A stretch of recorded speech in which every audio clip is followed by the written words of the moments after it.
Hello bachcho, let's read the question. Question say that the efficiency of heat engine is maximum when option A, temperature of the source is greater than temperature of sink. Option B, temperature of the sink is greater than temperature of source. Option C, temperature difference of the source and sink is minimum.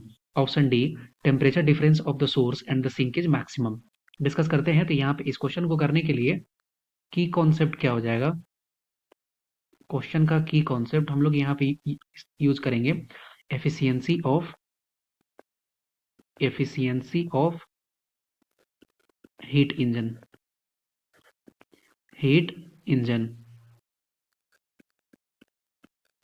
अब इसको समझते हैं लोग, जैसे कि heat engine की working अगर हम लोग देखें तो यहाँ पे इसको कंसिडर कर रहे हैं लोग कि यहाँ पे ये T1 टेम्परेचर हो गया और ये क्या है, ये है सोर्स। ओके, यहाँ पे एक इंजन लगा हुआ है। ओके, यहाँ पे वर्क डन प्रोड्यूस हो रहा है और यहाँ पे यहाँ पे क्या है, यहाँ पे है सिंक। इसका टेम्परेचर हो गया T2। यहाँ से टेम्परेचर, यहाँ से हीट अब्जॉर्ब होगा और यहाँ पे वर्क डन होता है। ओके, यहाँ पे वर्क डन हो गया, यहाँ पे Q1 अमाउंट लिया और यहाँ पे Q2। अब यहाँ पे इसकी एफिशिएंसी जो होती है इसको हम लोग समझते हैं।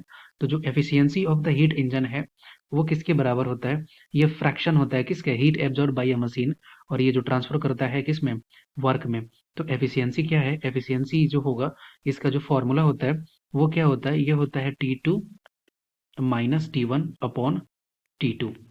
Okay, T2 minus T1 upon T2।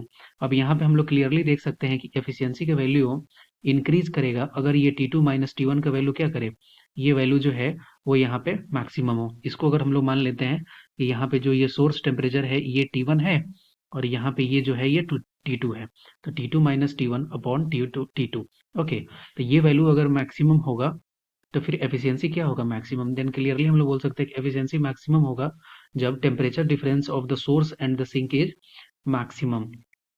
Temperature difference of source and sink is maximum.